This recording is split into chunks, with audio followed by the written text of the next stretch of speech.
எல்லோருக்கும் வணக்கம். இது உங்கள் வளர்தமிழ் யூடியூப் சேனல். நம்ம டிஎன்பிஎஸ்சியின் டிபார்ட்மெண்ட் எக்ஸாம் தொடர்பான வீடியோக்களை தொடர்ச்சியாக நம்ம வளர்தமிழ் யூடியூப் சேனலை பார்த்து வந்துட்டுருக்கோம். இந்த வீடியோவில் அட்மின் பேப்பர் 2 என்று சொல்லக்கூடிய டெஸ்ட் கோட் 072 அதனுடைய முக்கிய ஒரு மதிப்பெண் வினாவிடைகள் பகுதி 17 தான் நம்ம பார்க்க போகிறோம். கடந்த 16வது பகுதியில் டிசம்பர் 2024 துறைத் தேர்வில் கேட்கப்பட்ட அட்மிட் 2ஓட முதல் 50 வினாக்களை பார்த்தோம். மீதி இருக்கக்கூடிய 50 வினாக்களை இந்த வீடியோவில் பார்க்கலாம். வாங்க நேரடியாக வீடியோ போயிடலாம். வினாயன் 51. ஜனவரி மாத இறுதியில் ஓய்வு பெறும் ஆசிரியருக்கு தகுதியான தற்செயல் விடுப்பு நாட்கள். ஜனவரி மாத இறுதியில் ஓய்வு பெறக்கூடியவருக்கு வருடத்திற்கான 12 நாட்களை மொத்தமாகவே கொடுத்துடலாம். சரிங்களா? அப்போ 12 நாட்கள். வினா 52.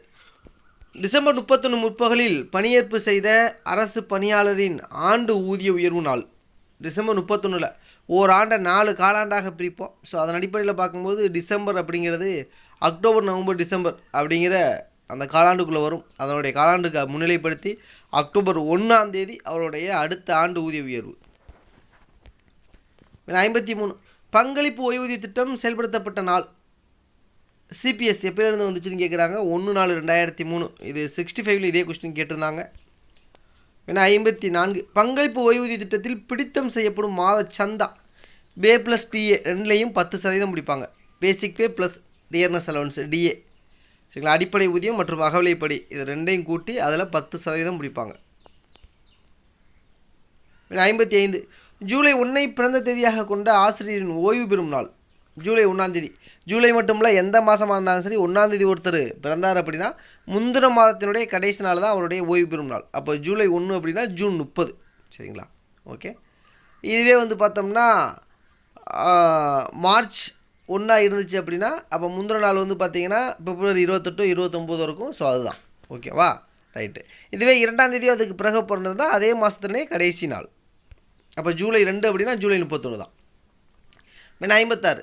பொது வருங்கால வைப்பு நிதி பகுதி இறுதி முன்பணம் பெறுவதற்கு பணிபுரிந்திருக்க வேண்டிய குறைந்தபட்ச பணிக்காலம். பகுதி இறுதி ஃபார்ட் ஃபைனலுக்கு 15 ஆண்டுகள் அவர் பணி முடிச்சிருக்கணும். அப்போ தான் ஃபார்ட் ஃபைனல் திட்டால் பண்ண முடியும். 57. சிறுபான்மை பள்ளிகளில் ஆசிரியர் பணியிடம் நிரப்பிட முன்னனுமதி வழங்க வேண்டிய அலுவலர் யார்? சிறுபான்மையின பள்ளிகளில் ஆசிரியர் பணியிடம் நிரப்புவதற்கு முன்னனுமதி யார்கிட்ட வாங்கணும்னு கேட்குறாங்க. முன்னனுமதி யார்ட்டையுமே தேவையில்லை. ஏன்னா சிறுபான்மை பள்ளியில் பொறுத்தளவுக்கு மாணவர்களுடைய நலன் தான் முக்கியம். அதனால் முன்னுரிமை தேவையில்லை. 58. அரசு உதவி பெறும் பள்ளிகளில் எத்தனை ஆண்டுகளுக்கு ஒரு முறை அங்கீகாரம் புதுப்பிக்கப்பட வேண்டும்? அரசு உதவி பெறும் பள்ளி 3 ஆண்டுகள். சரிங்களா? 3 ஆண்டு. நிரந்தர அங்கீகாரம் வாங்கியிருந்தோம்னா 5 ஆண்டுகள் தேவை. அரசு உதவி பெறும் பள்ளிகளுக்கு 3 ஆண்டுகளுக்கு ஒரு முறை அங்கீகாரம் வேணும். 59. அரசு உதவி பெறும் பள்ளிகளுடைய பள்ளிக்குழுவினுடைய காலம். அரசு உதவி பெறும் பள்ளியாக இருந்தாலும் சரி, இல்லை சுயநிதி பள்ளிகளாக இருந்தாலும் சரி 3 ஆண்டுகளுக்கு ஒரு முறை பார்த்தோம்னா குழு மறுசீரமைப்பு செய்யப்படணும். 60. சிறப்பு நிலை பெற ஒரே பதவியில் எவ்வளவு காலம் பணிபுரிந்திருக்க வேண்டும்? சிறப்பு நிலை அப்படின்னா ஸ்பெஷல் கிரேடு 20 ஆண்டுகள் ஒரே பதவியில். சரியா? செலெக்ஷன் கிரேடு தேர்வு நிலை ஒன்று சொல்லுவாங்க, அது 10 ஆண்டுகள் ஒரே பதவியில். 61. தேர்வு நிலைக்கு கணக்கில் எடுத்துக்கொள்ளப்படாத காலம். தேர்வு நிலை நம்ம சொன்ன செலெக்ஷன் கிரேடு அதுக்கு எடுத்துக்கொள்ளப்படாத காலம் என்று கேட்குறாங்க. மருத்துவ உடுப்பு எடுத்துக்குவாங்க, ஈட்டி உடுப்பு எடுத்துக்குவாங்க, மருத்துவ சான்றும் கூடிய ஊதியம்லாம் உடுப்பு எடுத்துக்குவாங்க. சரிங்களா? வித்தவுட் எம்சி தான் எடுக்க மாட்டாங்க. ஓகே. வித் எம்சி எடுத்துக்கிடுவாங்க. அதாவது எக்ஸார்டினரி லீவ் அப்படின்னு சொல்லுவாங்க. வித்தவுட் எம்சி மருத்துவ சான்று இல்லாத ஊதியம்லாம் அசாதாரண விடுப்புன்னு சொல்லுவோம். அது மட்டும் எடுத்துக்க மாட்டாங்க. 62. பணியேற்படை காலத்தில் அனுமதிக்கப்படும் ஊதியம் எது? பணியேற்படை காலத்தில். ஸோ 2 பகுதியில் எங்கே குறைவான ஊதியமோ அதுதான். 2இல் குறைவானது எதுவோ அதுதான். பேசிக் மேக்ஸிமம் சேமாக இருக்கும். ஹச்ஆர்ஏ குறைவாக இருக்கும். அப்போ ஹச்ஆர்ஏ எங்கே குறைவோ அங்கே தான். சரியா? 63. 25 ஆண்டுகள் நற்பணி முடித்தமைக்கு அரசு ஊழியருக்கு வழங்கப்படும் ஊக்கத்தொகை எவ்வளவு? 25 வருஷங்கள் பணிபுரிஞ்சிருந்தால் கொடுக்கக்கூடிய அந்த ஊக்கத்தொகை எவ்வளோ பார்த்தீங்கன்னா 2500 ரூபா. சரிங்களா? சாரி 2000 ரூபா. ஓகே, 2000 ரூபா. 25 ஆண்டுகளுக்கு 2000 ரூபா ஊக்கத்தொகை. 64. 30 ஆண்டுகள் ஒரே பதவியில் பதவி உயர்வின்றி பணிபுரிந்த ஆசிரியருக்கு வழங்கப்படும் போனஸ் ஊதிய உயர்வு. ஒரு ஊதிய உயர்வு. பார்த்தோம் 10 ஆண்டுகள்லாம் தேர்வு நிலைன்னு சொல்லிட்டு அதற்கு 2 ஊதிய உயர்வுகள். 20 ஆண்டுகள் சிறப்பு நிலைன்னு பார்த்தோம், அதற்கும் 2 ஊதிய உயர்வுகள். ஆனால் 30 ஆண்டுகள் ஒரே பதவியில் இருந்தால் அதுக்கு பார்த்திங்கன்னா போனஸ் இன்க்ரிமெண்ட் தான். ஸோ அதுக்கு ஒரு ஊதிய உயர்வு தான். 65. அரசு ஊழியருக்கு அனுமதிக்கப்படும் அதிகபட்ச மருத்துவ சான்றின் பேரிலான ஈட்டா விடுப்பு எவ்வளவு? அரசு ஊழியருக்கு அனுமதிக்கப்படும் அதிகபட்ச மருத்துவ விடுப்பு சரியா 540 நாள். இது எவ்வளோ நாளைக்குன்னா 20 ஆண்டுகள் அவர் குறைந்தது பணிபுரிஞ்சிருக்கணும். 20 ஆண்டுகளுக்கு மேலே பணிபுரிஞ்சு 540 நாள் ஃபுல்லாக இருக்கும்.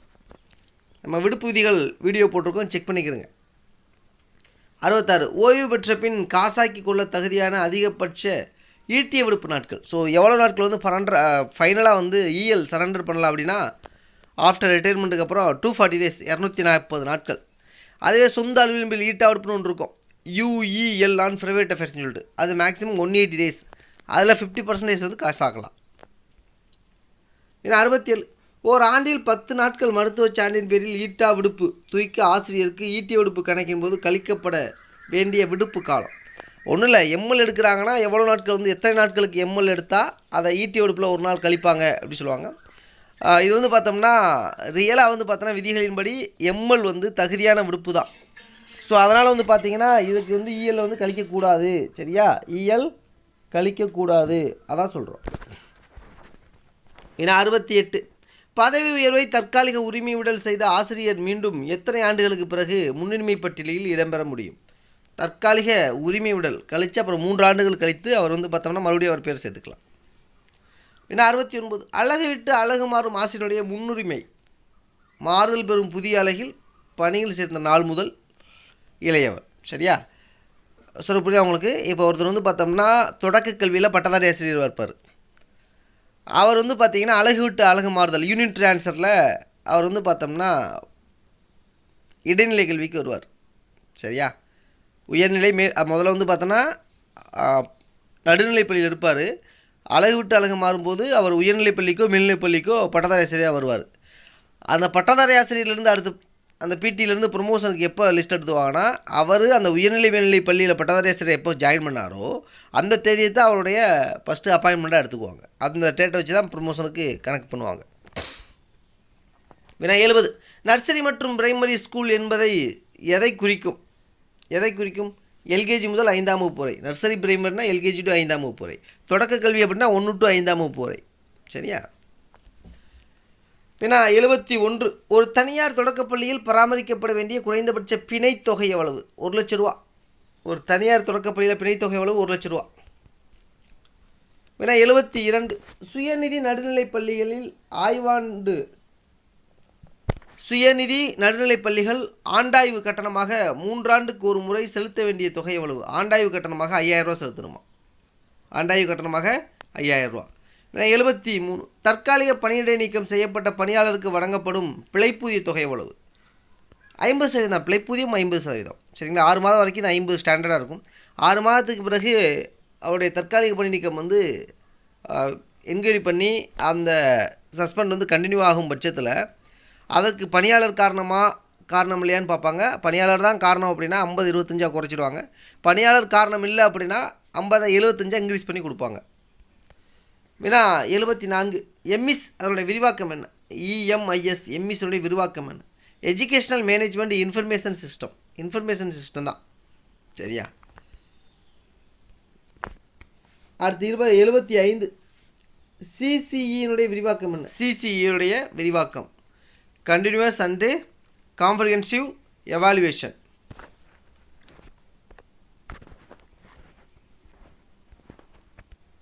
அடுத்ததாக வினா 76 உதவி பெறும் தொடக்கப்பள்ளிகள் அங்கீகார புதுப்பித்தலுக்கு அனுமதி அளிப்பவர் யார்? உதவி பெறும் தொடக்கப்பள்ளிகள் அங்கீகார புதுப்பித்தலுக்கு அனுமதி அளிப்பவர் மாவட்ட கல்வி அலுவலர் தொடக்க கல்வி தான் சரிங்களா. டிஓ எலிமெண்ட்ரி தான். வினா 77 உதவி பெறும் தொடக்கப்பள்ளி மூடுவதற்கான அதிகாரம் படைத்தவர். உதவி பெறும் தொடக்கப்பள்ளியை மூடுவதற்கான அதிகாரம் படைத்தவர் யார்? இணை இயக்குனர் தொடக்க கல்வி அவங்க தான்.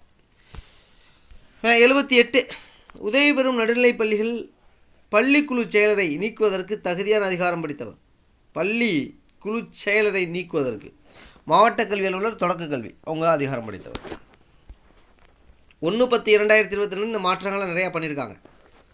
79 உதவி பெறும் தொடக்க மற்றும் நடுநிலைப் பள்ளியில் பணியாளர் நிர்ணயம் ஒப்புதல் அளிக்கும் அதிகாரம். ஸோ உதவி பெறும் தொடக்க மற்றும் நடுநிலைப் பள்ளிகளின் பணியாளர் நிர்ணயம் ஒப்புதல் அளிக்கும் அதிகாரி யார் சரிங்களா. யார் அப்படின்னா மாவட்ட கல்வி அலுவலர் தொடக்க கல்வி தான். ஓகே.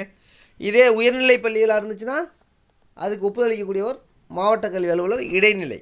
சரியா? வினா 80. சுயநிதி விளையாட்டு பள்ளி தொடக்க அனுமதி அளிக்கும் அலுவலர் யார்? சுயநிதி விளையாட்டு பள்ளி தொடங்க அனுமதி அளிக்கும் அலுவலர் யார்? மாவட்ட கல்வி அலுவலர், தனியார் பள்ளிகள் அவங்க தான். சரியா? வினா 51. சுயநிதி தொடக்கப்பள்ளி நடுநிலைப் பள்ளியாக தரம் உயர்த்த அதிகாரம் அளித்தவர் யாருன்னா தனியார் பள்ளிகள் இயக்குனர். ஓகேவா? சுயநிதினா நம்ம தெரியும் செல்ஃப் ஃபைனான்ஸ். செல்ஃப் ஃபைனான்ஸை பொறுத்தளவுக்கு தனியார் பள்ளிகள் இயக்குனர் தான் தரம் உயர்த்த முடியும். வினா 82. நர்சரி மற்றும் பிரைமரி பள்ளிகளுக்கு குறைந்தபட்ச தேவையான நிலம் எவ்வளவு? 3 கிரவுண்ட் இருக்கணும். 3 கிரவுண்டு.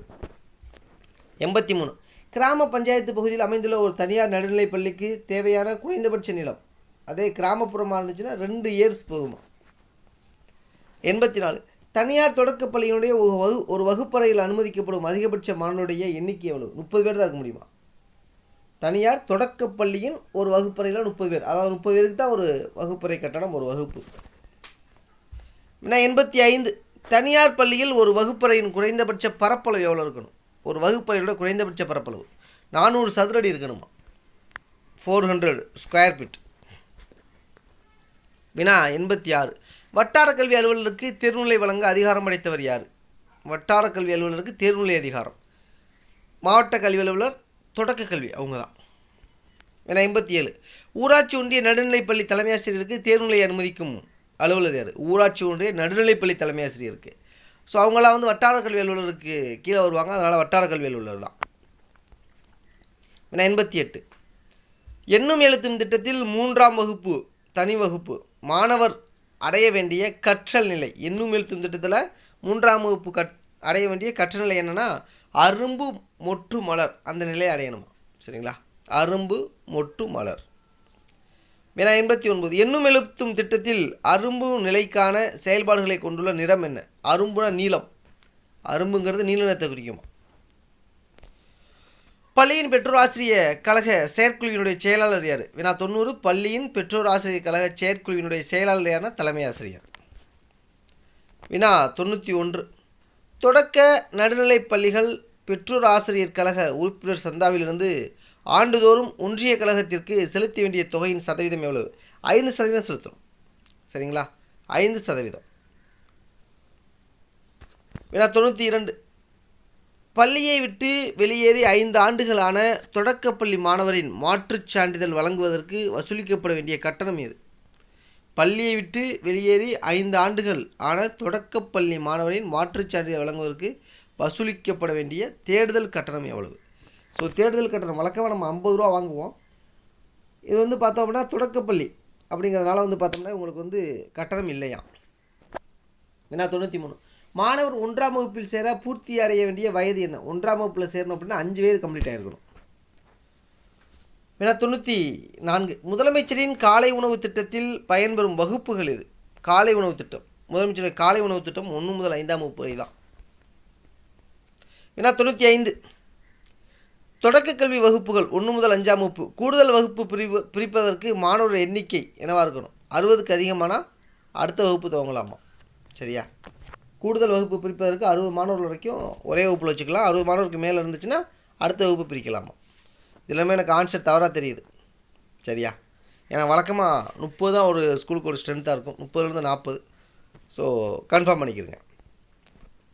வினா 96. கல்வி தொடர்பான நிகழ்ச்சிகளை ஒளிபரப்ப அரசு கேபிள் டிவியில் 200ஆம் எண் சேனலில் இடம்பெற்றுள்ள தொலைக்காட்சி சேனல் என்ன? மேக்ஸிமம் எஜுகேஷன் சம்மந்தமாக கேட்குறதுனால கல்வி தொலைக்காட்சியாக தான் இருக்கும். சரியா? வினா 97. முதல் பிரசவத்தில் இரட்டை குழந்தைகள் பெற்றுள்ள பெண் அரசு ஊழியருக்கு 2ஆம் பிரசவத்திற்கு அனுமதிக்கப்படும் அதிகபட்ச மகப்பேறு விடுப்பு 365 நாள், ஓராண்டு கொடுக்கலாம். சரியா? ஒரு வருடமாக 365 நாட்கள் பார்த்தா 365 நாட்கள் அப்படியே முடிச்சிருக்கு. 365 நாட்கள். ஓகே. ஆமாம். 2 குழந்தைகள் வந்து பார்த்தோம்னா 2 பிரசவமாக இருந்துச்சுன்னா அவங்களுக்கு அனுமதி இல்லை. ஆனால் ஒரே பிரசவத்தில் 2 குழந்தைங்கன்னா அடுத்த பிரசவத்துக்கு உண்டு. 98. இடைநிலை ஆசிரியர் இடம்பெறும் அரசு ஊழியர் பிரிவு செகண்ட் கிரேட் டீச்சர் எந்த பிரிவில் வருங்க கேட்குறாங்க. அவங்க வந்து பார்த்தோன்னா பிரிவு சியில் வருவாங்க. சரியா? சி. 99 பணியின் போது மரணமடைந்த அரசு ஊழியரின் குடும்பத்திற்கு கிடைக்கும் குடும்ப பாதுகாப்பு நிதி ஃபேமிலி பெனிஃபிட் ஃபண்ட் சொல்லும்போது எஃப்இஎஃப் 5 லட்ச ரூபா கிடைக்கும். உடனடி கிரிகைக்காக 25,000ம் பேலன்ஸ் 4,70,000ம் பிறகு உங்கள் வாரிசெல்லாம் வாங்கி கொடுத்ததுக்கப்புறம் கொடுப்பாங்க. வினா 100 தன் விருப்ப ஓய்வில் செல்ல தகுதி என்னன்னு கேட்குறாங்க. 20 வருட பணி முடிச்சிருக்கணும், இல்லைனா 50 வயதை நிறைவு செஞ்சுருக்கணும். இந்த விஆர்எஸ் கொடுத்தோம்னா 5 வருஷம் வெயிட்டேஜ் சிறப்பு உயர்வு கொடுப்பாங்க. சரியா? ரைட். ஓகே, இந்த வீடியோவில் 51வது நாள்லேருந்து 100வது வினா வரைக்கும் இருந்த மீது 50 வினாக்களை பார்த்தாச்சு. ஓகே, மீண்டும் இது போன்ற துறை தேர்வு தொடர்பான மற்றொரு வீடியோவில் சந்திப்போம். நன்றி.